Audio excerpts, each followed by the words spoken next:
Welcome to our channel true Christ soldiers channel వచ్చేసిన మీ అందరికీ మన ప్రభుని క్రీస్తు నామములో నా వందనాలు. యేసుక్రీస్తు వారి జీవితం చాలా అద్భుతం ప్రియులారా. ఒక మనిషి రూపంలో, ఒక మానవ రూపంలో దేవుడైన యేసు ప్రభు వారు పరలోకంలో విడిచిపెట్టలేని భాగ్యం ఉంది. పరలోకంలో గొప్ప హోదా కలిగిన వ్యక్తి ఒక మనిషి రూపంలో మనిషిగా బ్రతికితూ పాపాన్ని ఎలా జయించగలిగే జీవితాన్ని ఆలోచిస్తే హ్యాట్స్ ఆఫ్. ప్రపంచంలో ఏ ఒక్కరూ చేయలేని త్యాగం యేసుక్రీస్తు వారు మాత్రమే చేశారు.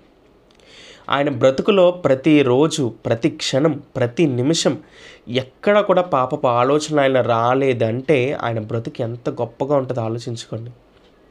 ప్రార్థనలు, దేవుని యందు భయభక్తులు, ఆయన యందు నడవడి, వాక్యం పరిచర్య, అలాగే ఇంకా ఎన్నో 33.5 సంవత్సరాల పాటు సుదీర్ఘకాలం పాటు తన బ్రతుకులో ఏ ఒక్క పాపం చేయకుండా బ్రతికిన ఒక గొప్ప వ్యక్తి యేసుప్రభు వారు. ఆయన మనకి ఎంత రోల్ మోడల్ అంటే ప్రపంచంలో అనేక మందికి ఇప్పటికీ స్టిల్ నెంబర్ 1 రోల్ మోడల్ ఎవరంటే యేసుక్రీస్తు వారు. ఆయనలా బ్రతికిన దేవుడు అంటూ ప్రపంచంలో ఎవ్వరూ లేరు. ఖచ్చితంగా చెప్తాను, పాపమే లేని పరిశుద్ధుడు ఎవరైనా ఉన్నారంటే అది కేవలం దక్కిన ఘనత యేసుప్రభు వారికి మాత్రమే. He is the one and only, the Christ, the Jesus Christ. Good Friday రోజు ఆయన సుమారు ఎంత బాధ అనిపించారంటే, ఎంత వేదన అనిపించారంటే, ప్రపంచ ప్రజలందరి పాపాల కోసం మరణించి చనిపోయి బ్రతికారు ఆయన మరలా. ఆయన పడిన సిలువ వేదన, సిలువ యాతన చాలా గొప్పది ప్రియులారా. ఆ వేదన గురించి ఆలోచిస్తే చాలా బాధాకరమైనది. ఆయన పడిన కష్టాన్ని ఆలోచిస్తే ఆయన మన కోసం మన పాపాలన్నీ సిలువ మీద మోసుకుని ఆ శిక్ష ఆయన యాక్సెప్ట్ చేశారు. మన పాపాలన్నీ, మన సమాధానకరమైన పాపాలు, మన మరిన క్రియలన్నీ ఆయన మీద వేయబడ్డాయి. అవన్నీ మోసుకుంటూ సిలువలో మోసుకుంటూ వెళ్ళాడు. సుమారు ఎంత వెయిటో తెలుసా సిలువ? సుమారు 130 kgs సిలువ. అంటే హారిజంటల్, వెర్టికల్ ఇవన్నీ వుడ్ కలిపి ఉన్న వెయిట్ ఎంతంటే 130 kgs. మనం మోయగలమా 130 kgs? 130 kgs సిలువ ఆయన మోసాడు. ఎలా మోసాడు తెలుసా? ఒక హిల్కి వెళ్ళాడు, పైకి వెళ్ళాలి, అప్ స్ట్రీమ్ ఉంటుంది, అది అప్ హిల్ ఉండే రోడ్డు. ఇప్పట్లో మనలో రోడ్లు లేవు, రాళ్ళ బాట, అది రజనుగా రాళ్ళుగా ఉండే ఆ బాట. చుట్టూ జనాలు దూషిస్తున్నారు, చుట్టూ జనాలు తిడుతున్నారు, ఆ మాటలు పడతాయి, నిందలు పడతాయి, వెనకాల రోమర్సలు కొడుతున్నారు. అయినా సరే అంత వెయిట్ ఉన్న సిలువలు, 130 kgs ఉన్న సిలువని మోసుకుంటూ కలవరిగిల్లో బలైపోయి తన 2 చేతులు చాచి చేతులకు మేకులు, కాళ్ళకు మేకులు కొట్టి తలపైన ముళ్ళ కిరీటం పెట్టిన తన శిరము వంచి మానవాళ్ళందరి కోసం బలి అయిపోయాడు ప్రియులారా. గొప్ప మహనీయుని త్యాగం అది. యేసుప్రభు వారి త్యాగాన్ని ఆలోచిస్తే నిజంగా కన్నీళ్ళు వస్తాయి. ఎంత బాధ మన కోసం పడ్డారంటే, తండ్రి దేవా మా కోసం ఇంత బాధపడాలంటే, yes my dear son, I love you అంటాడు ఆయన. ప్రేమకు నిజమైన అర్థం ఏంటంటే, యేసుప్రభు వారి పిక్చర్ చూస్తే అర్థమవుతుంది. ఇది నిజంగా real love. The definition of real love అంటే తన 2 చేతులు చాచి నీ కోసం పిలుస్తున్నాడు, అది నిజమైన ప్రేమ. ప్రేమకు నిజంగా అర్థం ఏంటంటే తను బాధ అనిపిస్తూ నీకు సంతోషం ఇవ్వడం కోసం ఆయన బాధ అనిపించాడు. నీకు పరలోకం ఇవ్వడం కోసం తానే పరలోకాన్ని విడిచొచ్చాడు. నీ సుఖాల కోసం తాను అన్నీ వదులుకున్నాడు. నీ సంతోషాల కోసం తనకున్న అన్ని సమస్తాన్ని విడిచిపెట్టి ఏమున్నా సరే నీ కోసం బలి అయిన మహనీయుని ప్రేమ మనకు కనబడుతుంది. ఈరోజు గుడ్ ఫ్రైడే రోజు మనం వెళ్తాం చర్చికి, వైట్ డ్రెస్లు వేసుకుని వెళ్తాం, వైట్ డ్రెస్లతో ప్రార్థన చేస్తారు, అన్నీ బాగానే ఉంటాయి, వాక్యం పరిచర్య అన్నీ బాగానే చేస్తారు, యేసుక్రీస్తు త్యాగం గుర్తు చేసుకుంటారు. కానీ ఒక్క మాట ఉంది బైబిల్లో, మనం చేసే క్రియల వల్ల క్రీస్తు మరలా సిలువ వేయబడుచున్నాడు అని రాయబడింది. అంటే నువ్వు చూసే వ్యర్థమైన చూపు వల్ల నీ క్రీస్తు సిలువ వేయబడుతున్నాడు. నువ్వేమంటావు తెలుసా? రోమా సైనికులు తెలియక సిలువ వేస్తే నువ్వు తెలిసి నీ ప్రభుని సిలువేస్తున్నావు. ఆయన అప్పుడు పడిన వేదన, బాధ కంటే ఇప్పుడు నువ్వు ప్రభుని సిలువేస్తున్న వేదన, బాధ నీకు మరీ గుచ్చుతుందో ఆలోచించుకో. నువ్వు చూసే చూపు, నువ్వు మాట్లాడే మాట, నీ క్రియలు, నీ ఆలోచనలు, నువ్వు చూసే పాపపు కోరికలు, ఇవన్నీ నీ ప్రభువుని మరలా సిలువేస్తున్నాయి.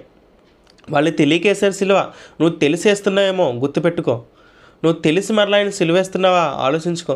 అందుకే పౌలు గారు రాయించిన మాట, మీ క్రియల వల్ల క్రీస్తు మరలా సిలువ వేయబడుచున్నాడు. ఇప్పుడు ఎలా సిలువ వేయబడుతున్నాడో తెలుసా? బాహాటంగా సిలువ వేయబడుచున్నాడు అని పౌలు గారు రాశారు పత్రికలో. బాహాటంగా సిలువ వేస్తున్నారు అంటే గుడ్ ఫ్రైడే రోజు మాత్రమే ఆయన త్యాగాన్ని జ్ఞాపకం ఉంచుకుంటారు. గుడ్ ఫ్రైడే రోజు మాత్రమే, సండే రాగానే ఆయన త్యాగాన్ని గుర్తు చేసుకుంటారు. మరలా మిగతా రోజులు ఎలా ఉంటాం? లోకం ఎలా గడుపుతున్నాం? మనం చూసే ఫోన్లో ఎలాంటి వాటిని చూస్తున్నాం, ఎలాంటి వాటిని దృశ్యాలు చూస్తున్నాం, మన ప్రార్థన, మన భక్తి, మన వాక్యం ఎలా ఉందో ఆలోచించుకోండి. ఆయన సిలువ త్యాగం చాలా గొప్పది పిల్లరా. మరలా సిలువని మరలా వేస్తూ ఆయన ఒక్కసారి మాత్రమే సిలువ వేయబడ్డాడు. కానీ ఇప్పుడు ప్రతి మనిషి ద్వారా, తను చూసే చూపు ద్వారా, ఆలోచన ద్వారా, క్రియ ద్వారా ప్రతి క్రైస్తవుడు తన బతుకులో ఏదో ఒకసారి క్రీస్తుని మరలా బాప్తిసం పొందిన తర్వాత సిలువ వేస్తూనే ఉంటున్నాడు. ఆ శాపాన్ని మోస్తూనే ఉంటున్నారు. ఆలోచించుకోండి. కానీ గుర్తుపెట్టుకోండి, ఒకరోజు ఆయన వస్తాడు. ఖచ్చితంగా ఆయన రాకనుంది. ఆ రోజు ఒక తీర్పరిగా రాబోతున్నాడు. ఆ తీర్పరిగానే రాబోతున్న రోజు నువ్వు చేసిన ప్రతి క్రియకు నిన్ను తూచే తూకం రెడీగా ఉంది ఆయన దగ్గర. నువ్వు మంచి చేసావా, చెడు చేసావా, లేకపోతే వాక్యానుసారంగా చేసావా, వాక్యాన్ని విరుద్ధంగా చేసావా, ప్రతి దానికి సంబంధించిన క్రియకు ఫలం ఆయన ఇవ్వబోతున్నాడు. గుర్తుపెట్టుకొని ఆ రోజు శాంతిపరుడుగా రాడు. ఆ రోజు శాంతిని చూపించే ప్రేమమేడిగా రాడు. ఉగ్రత చూపించే ఉగ్రతపరుడుగా, శిక్షకుడుగానే రాబోతున్నాడు. కాబట్టి ఆయన శిక్షకు మనం లోనవ్వకుండా ఉండాలంటే, ఆ శిక్షకు లోనవ్వకుండా ఆయన ఇచ్చే పరలోకాన్ని మనం పొందుకోవాలంటే మన బ్రతుకు ఎలా ఉండాలో ఆలోచించుకోండి. ఆ శిలువ త్యాగాన్ని ఇప్పుడు మనం బ్రతుకులో గుర్తు చేసుకుంటూ ఉండాలని. అంత మహనీయ త్యాగం, అంత విలువకట్టలేని త్యాగం. సుమారు 33.5 ఏళ్ల పాటు తన బ్రతుకులో జరిగిన ఆ సంఘర్షణ, ఎన్నో వేల సార్లు అపవాది శోధించాలని చూసినా ఎక్కడ కూడా శోధనకు లోనవ్వకుండా తన బ్రతికిన బ్రతుకు గొప్పది ప్రియులారా. ద రియల్ మోడల్ ఎవరంటే జీసస్ క్రైస్ట్. అనేక మందికి మార్గదర్శకం యేసుప్రభువారు. చాలామంది అన్నట్టు యేసుక్రీస్తు వారు అలాంటి వాడు ఎలాంటి వాడు అంటే మనం పట్టించుకోక్కర్లేదండి. మంచి వారి మీద బురదేస్తారు. కాసిన ఫలాలను చెట్లకి రాళ్ళ దెబ్బలు. అయినా యేసుక్రీస్తు వారు ప్రేమిస్తూనే ఉంటారు. క్రైస్తవులు కూడా ప్రేమిస్తూనే ఉంటున్నారు. నువ్వు కొట్టినా తిట్టినా ఏం చేసినా క్రైస్తవులు అనగానే లవ్ అనేది మా ప్రభు మాకు చూపించాడు. అదే లవ్ మేము చూపిస్తున్నాం. కానీ ఆలోచించుకొని క్రీస్తు జీవితం అనేక మందికి మార్గదర్శకం. ఆయన లైఫ్ అనేక మందికి రోల్ మోడల్. ఆయన త్యాగం ఇవాళ మనకు కనబడుతుంది పిల్లలు. ఒక్కరోజు కాదు, ప్రతిరోజు, ప్రతి క్షణం, ప్రతి నిమిషం ఆయన త్యాగాన్ని గుర్తు చేసుకుంటూనే ఉండాలి. ఆయన త్యాగం మనలో కనబడాలి. ఆయన మన కోసం ఎలాగైతే మరణించాడో మనం కూడా మన సహోదరుల నిమిత్తము ప్రాణం పెట్టబద్దులమై ఉన్నామని రాయబడింది. మన సహోదరుల నిమిత్తం ప్రాణం పెట్టాలి. సిలువలో ఆయన పలికిన 7 మాటలు ఆలోచిస్తే ప్రతి మాట ఒక మనిషిని ఆలోచింపజేసే మాట, ప్రతి మనిషికి ఉపయోగపడే మాట. తండ్రి వీరు ఏమి చేసినారు వీరికి తెలియదు, వీళ్ళకి క్షమించని ప్రార్థించి తన 2 చేతులు సిలువపై వేలాడుతూ తల వంచి శిరము వంచి ప్రాణాన్ని అర్పించాడు తండ్రికి. ఆ త్యాగం గుర్తుపడాలి.